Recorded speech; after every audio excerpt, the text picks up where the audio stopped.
Assalamualaikum warahmatullahi wabarakatuh. Di video kali ini saya akan menjelaskan mengenai manajemen disk pada Linux.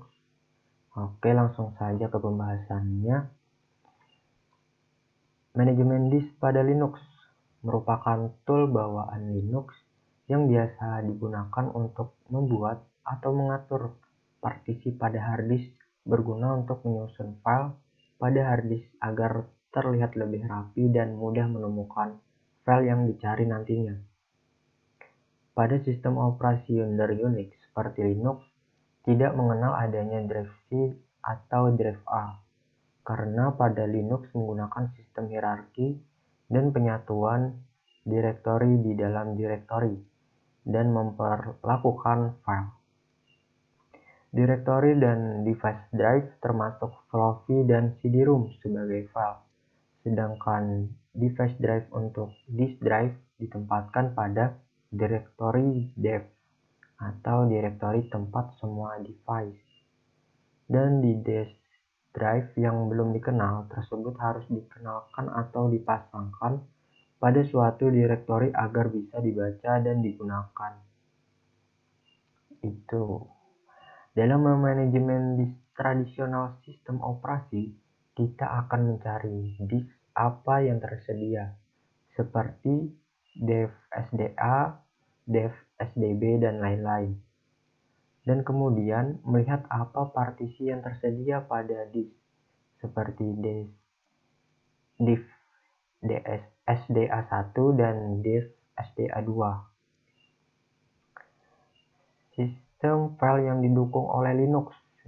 Kernel Linux mengembangkan VFS, Virtual File System, yang dapat mengenali data yang menggunakan file system lain. Di antaranya, yang pertama, disk based atau standar file system. Tipe file ini memanage space memori yang bisa digunakan pada partisi disk lokal. Dan yang kedua ada network file system. Tipe sistem file ini memungkinkan akses yang mudah ke suatu file yang terdapat pada jaringan komputer lain. Yang ketiga, special file system. Tipe ini tidak mengizinkan mengatur space disk. Pada direktori pros menyediakan interface yang mengizinkan user untuk mengakses struktur data kernel. Inilah gambaran dari file system itu. Lanjut ke standar file system pada Linux. Yang pertama ada ext2, itu adalah sistem file standar untuk Linux. Dan yang kedua ada ext3, itu menyediakan semua fitur ext2 dan juga fitur jurnal dan kompatibilitas dengan ext2. Yang ketiga itu ada receiver. Yang keempat ada sistem V. Yang kelima ada file system ISO 9660 CD-ROM. Yang keenam Microsoft File System seperti MS-DOS dan VFAT Windows 98 dan NTFS to Windows NT. Yang ketujuh itu UFS, digunakan pada sistem operasi isolasi dan BSD awal. Linux menyediakan dukungan baca dan dukungan tulis bersifat eksperimental. Yang ke-8 ada HPFS, sistem file kinerja tinggi pertama kali hadir dengan IBM OS 2 versi 1 yang dibuat oleh Microsoft. Yang ke-9 HVS, sistem file hierarki, digunakan dengan macOS versi lama. Ini partisi Linux. Partisi Linux tidak mengenal drive C, drive D, dan drive E. Disitulah yang menjadi keunikan dari sistem operasi Linux yang menganggap semuanya adalah file. Everything is file. Di antaranya yang pertama ext. File system itu extended file system. Terdapat 4 jenis extended file system, di antaranya ext2, ext3, itu Journalite File System, dan ext4 file system yang saat ini dipergunakan oleh sistem operasi Linux. Yang kedua, ada Receiver FS, adalah file system yang pertama kali menggunakan sistem jurnal. Sistem ini adalah cara di mana pada saat komputer mati secara mendadak, maka file system akan dicek dan diumumkan dalam waktu singkat. Dalam arti lain, penataan ulang sebelum masuk ke file system utama. Yang ketiga ada Swap File System, merupakan jenis file system yang berfungsi sebagai memori virtual, di mana memori virtual ini dipergunakan sebagai bantuan dari memori RAM utama. Apabila pada proses tertentu memori RAM utama kehabisan space, maka swap file system lah yang dipakai. Nah, ini ada berikut contoh dari flash disk, hard disk. Oke. Di sini hard disk biasanya diakses lewat perantara file di bawah direktori dev dan namanya diawali dengan string HD. Ini primary ID master itu ditandai seperti ini namanya. Untuk primary ID slave itu ditandai seperti ini untuk namanya. Secondary ID master itu seperti ini, HDC. Secondary ID slave itu HDD. Untuk penomoran partisi Linux menggunakan skema seperti berikut. Nih, partisi primary pertama sampai keempat itu ditandai HD bintang seperti ini, lalu 1 sampai dengan HD bintang 4.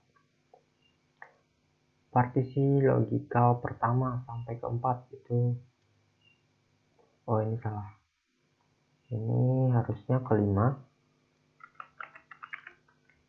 sampai ke 8. Oke, ini ya, tandai seperti ini dengan tanda bintang seperti ini merupakan pengganti huruf A sampai dengan Z, misalkan HDA, HDB, HDC, dan seterusnya. Nah, ini ada cara mempartisi secara manual pada Linux nih. Biasanya sebelum menginstal Linux akan ditampilkan seperti ini. Untuk mengatur kapasitas partisi sesuai dengan yang kita inginkan, silahkan pilih something else, kemudian continue nih. Pilih something else, lalu continue. Selanjutnya akan muncul tampilan seperti gambar di bawah ini. Kemudian silahkan klik New Partition Table. Nih, kalian pilih ini, lalu New Partition Table. Ini ya, klik New Partition Table. Akan muncul notifikasi create a new empty partition table on this device. Nah, silahkan klik continue. Nah, dia akan muncul seperti ini. Lalu klik continue. Maka berikut akan muncul free space dengan ukuran berapa nih? 64.424 MB. Free space partition di Linux memiliki arti yang sama dengan memori yang memiliki status unlocation di Windows. Silahkan pilih free space tersebut, kemudian klik button seperti tanda ini, seperti pada gambar di bawah. Oke, ini ya. Jadi klik free space ini tadi, lalu klik tombol button seperti ini. Nah, dia akan muncul seperti ini. Untuk membuat partisinya, maka mari kita mulai dari size atau ukurannya yang paling kecil, yaitu swap. Jadi untuk swap area ini ukurannya saya beri seperti ini, itu 2000, dan mengubah user as menjadi swap area nih. Jadi ubah user as-nya menjadi swap area, lalu size-nya atur menjadi 2000 MB megabyte. Selanjutnya adalah membuat partisi terakhir yaitu root dengan cara silahkan pilih free space. Nah, ini. Jadi yang kedua itu ini slash home, yang kedua itu slash home. Jadi yang pertama tadi ada swap, yang kedua itu slash home menggunakan ext4. Saya atur untuk partisi harddisknya itu seperti ini. Nah, ini kalian lihat saja ya. Nah, ini 32.424 gitu ya. Lalu dia tersisa 29.999 MB free space ini. Lalu kalian langsung saja klik tombol button ini. Nah, lalu gunakan sisa size untuk membuat partisi root. Nah, gunakan sisanya tadi itu untuk membuat slash partisi seperti ini. Jadi menggunakan user as ext4 dan one point-nya itu slash atau yang artinya root. Jika sudah, langsung klik OK. Setelah membuat 3 partisi swap, root, dan home, maka secara otomatis volume yang akan diurit sistem operasi Peppermint OS akan memiliki status format yang telah ditandai. Nah, dia akan seperti ini. Silakan pilih install now untuk melanjutkan proses install. Nah, jika sudah seperti ini, langsung klik install now. Nah, terakhir silakan klik continue untuk mengeksekusi pembuatan partisi dan melanjutkan proses install. Nah, dia akan muncul seperti ini untuk meyakinkan apakah sudah benar atau sudah yakin belum gitu. Lalu klik continue. Nah, itu dia cara untuk membuat partisi pada Linux. Jadi kesimpulannya, pada Linux tidak mengenal adanya drive C atau drive A karena pada Linux menggunakan sistem hierarki dan penyatuan direktori di dalam direktori dalam memperlakukan file, direktori, dan device drive termasuk floppy dan CD-ROM sebagai file, sedangkan device drive untuk disk drive ditempatkan pada direktori dev atau direktori tempat semua device. Jadi disk management pada Linux digunakan untuk membuat atau mengatur partisi pada harddisk berguna untuk menyusun file pada harddisk agar terlihat lebih rapi dan mudah menemukan file yang dicari nantinya. Itu kesimpulannya dari manajemen disk Linux. Oke, gitu saja. Salah hilap mohon maaf. Apabila masih ada kekurangan, saya akhiri. Wassalamualaikum warahmatullahi wabarakatuh.